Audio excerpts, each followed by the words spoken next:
हरे कृष्णा। राधे राधे। कैसे हैं आप सब लोग? आप सभी का स्वागत है आपका अपने चैनल कृष्णा प्यारी सखा में। तो दोस्तों, आज की वीडियो में आप लोग के साथ मोक्षदा एकादशी की सरल पूजा विधि शेयर करने वाली हूँ। जैसे नाम से ही प्रतीत हो रहा है, मोक्ष प्रदान करने वाली एकादशी। इस एकादशी पर अगर आप व्रत ना भी कर पाए तो इस सरल विधि से घर में पूजन जरूर से करें। मार्गशीर्ष यानी अगहन का महीना हम जिसे बोलते हैं, उस महीने की शुक्ल पक्ष की एकादशी को हम मोक्षदा एकादशी के नाम से जानते हैं। मोक्षदा एकादशी कब है, इसका व्रत कब रखा जाएगा, इसका पारण का समय क्या है, ये भी इसी वीडियो में जानेंगे। तो बने रहे वीडियो के एंड तक। एकादशी के दिन हमें सबसे पहले स्नान आदि क्रियाओं से निवृत्त होकर घर में साफ सफाई करने के बाद एक चौकी लगा लेनी है, अथवा ये पूजा आप अपने घर के मंदिर पे भी कर सकते हैं। पीले रंग का हमने आसन बिछा लिया, नीचे से एक पात्र ले लिया है और उसमें स्वास्तिक बनाकर तिलों का आसन दे दिया है। अगर आपके घर पे भगवान श्री हरि लक्ष्मी नारायण जी की मूर्ति विग्रह है तो उन्हें आप पंचामृत से या कच्चे दूध से अभिषेक उनका उस दिन जरूर से कराएं। लड्डू गोपाल जी आपके घर पे हैं तो उनकी भी आप इसी विधि से पूजा कर सकते हैं। मेरे घर पे लड्डू गोपाल जी हैं, भगवान लक्ष्मी नारायण की मूर्ति विग्रह भी है और भगवान श्री गणेश जी की पूजा सर्वप्रथम होती है, तो उनका भी मैं अभिषेक कराऊंगी। सबसे पहले गुनगुने जल से, क्योंकि सर्दियों का मौसम अब शुरू हो गया है, तो गुनगुने जल से ही स्नान कराना है। फिर यहाँ पर मैंने कच्चा दूध ले लिया है और उसमें गर्म जल डाल दिया था। दूध बहुत ठंडा था तो लड्डू गोपाल जी को कहीं ठंड ना लगे, तो इसलिए मैंने दूध में थोड़ा गर्म जल डाल दिया है। आप चाहें तो पंचामृत से भी इनका अभिषेक करा सकते हैं। ये सब संभव ना हो तो फिर आप थोड़े से गुनगुने जल में तिल डालकर भी भगवान जी का अभिषेक कर सकते हैं। तो मूर्ति विग्रह का अभिषेक आप इसी तरह से करेंगे। फोटो और तस्वीर में हम गंगा जल के छींटे लगाएंगे। गौ माता का भी अभिषेक हमारा हो चुका है और ये जो स्नान वाला जल है ये किसी पौधे में हमें डाल देना है। तो इस तरह से हमने यहाँ पर तिलों का आसन दे दिया है, भगवान लक्ष्मी नारायण की मूर्ति विग्रह को विराजमान कर दिया, अच्छे से अंग पोषण किया, फिर हमने उनको विराजमान कर दिया। यहाँ पर भगवान श्री गणेश जी की मूर्ति विग्रह को भी विराजमान कर दिया है। लड्डू गोपाल जी को उनको वस्त्र पहनाकर उन्हें भी हमने यहाँ पर विराजमान कर दिया है। अब हम सभी मूर्ति विग्रह को वस्त्र रूपी कलावा समर्पित कर देंगे। इस एकादशी पर भगवान श्री कृष्ण का पूजन भी हमें जरूर से करना है। पुराणों के अनुसार इसी एकादशी पर भगवान श्री कृष्ण ने कुरुक्षेत्र की युद्ध भूमि पर अर्जुन को भगवत गीता का ज्ञान दिया था और उन्हें मोह के सभी बंधनों से मुक्त कर दिया था। यही कारण है कि इस एकादशी का व्रत करने से व्यक्ति को सभी मोह बंधनों से मुक्ति मिलती है और उन्हें मोक्ष की प्राप्ति भी होती है।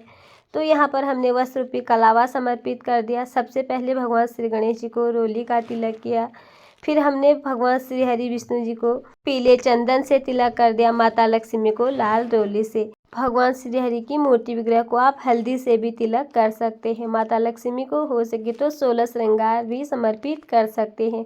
घी का दीपक जलाएं या तिल के तेल का अखंड दीपक आपको अगर प्रज्वलित करना है तो जरूर से करें। तो एकादशी पूरी तरह भगवान श्री हरि को समर्पित होती है। उनके किसी भी स्वरूप की पूजा आप लोग उस दिन कर सकते हैं। सुगंधित पूजा में जरूरी है। थोड़े से कॉटन में हमने इत्र लगाया और भगवान जी की मूर्ति विग्रह पर हमने इत्र लगा लिया है। लड्डू गोपाल जी के वस्त्रों में भी थोड़ा सा हम इत्र लगा लेंगे। अगर आप फोटो में या तस्वीर में पूजा कर रहे हैं तो उसमें भी आपने कॉटन की सहायता से इत्र लगा लेना है। तो एक स्वास्तिक बनाया, थोड़े से तिल हमने नीचे से डाले। सबसे पहले अब हम पूजा में दीपक प्रज्वलित कर लेंगे।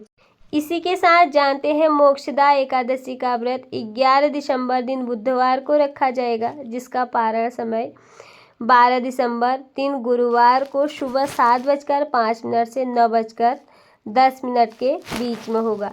मोक्षदा एकादशी के दिन भगवान श्री कृष्ण ने अर्जुन को गीता का अमृत ज्ञान दिया था और इस दिन गीता जयंती भी मनाई जाती है। इसी दिन का व्रत सारा आप अपने पितरों को समर्पित भी कर सकते हैं, उन्हें मोक्ष की प्राप्ति के लिए ये व्रत सर्वश्रेष्ठ है। कहा जाता है कि अगर आपके पितरों को किसी तरह मोक्ष की प्राप्ति न हुई है तो मोक्षदा एकादशी का व्रत करने से आपके पूर्वजों को मोक्ष की प्राप्ति होती है। धूप दीप पूजा में प्रज्वलित किया, भगवान श्री गणेश जी को लाल गुड़हल का पुष्प समर्पित कर दिया, माता लक्ष्मी को गुलाब का पुष्प और पीले गेंदे के फूल हमने भगवान श्री हरि को समर्पित कर दे हैं।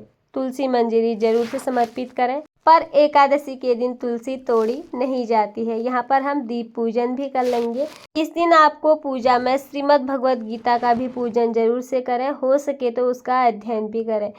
गीता के पाठ भी आप कर सकते हैं, हो सके तो गीता के एक छोटी सी जो बुक होती है उसका भी आप दान कर सकते हैं। एकादशी का व्रत फलाहार रखा जाता है और फलाहार ही भगवान को भोग लगाया जाता है। यहाँ पर लड्डू गोपाल जी को मैंने दूध का भोग लगा लिया है और भगवान श्री हरि विष्णु जी को फलों का भोग। और मार्गशीर्ष शुक्ल पक्ष की मोक्षदा एकादशी की कथा हमने जरूर से पढ़नी है। हाथ में थोड़े से तिल और पुष्प लेकर हर एकादशी व्रत की कथा जरूर से पढ़ी जाती है। हर व्रत में कथा संपूर्ण होने के बाद हाथ के पुष्प और तिल भगवान जी के चरणों में हमें समर्पित कर देने हैं। तो यहाँ पर भगवान श्री गणेश जी को हम बिना तुलसी पत्र का भोग देंगे और भगवान श्री हरि विष्णु जी को जो हमने भोग लगा रखा है उसमें तुलसी पत्र जरूर से डालेंगे। एकादशी के दिन जितना हो सके भगवान का नाम जाप ध्यान करें। ओम नमो भगवते वासुदेवा मंत्र, इस मंत्र का हमें ज़्यादा से ज़्यादा उच्चारण करना चाहिए। और मूर्ति विग्रह या तस्वीर फोटो में हमें किस तरह से पूजा करनी है ये मैंने आप लोगों के साथ हर एकादशी वीडियो में शेयर कर रखी है। आज मैंने लक्ष्मी नारायण की मूर्ति विग्रह की पूजा करके आपको दिखाई।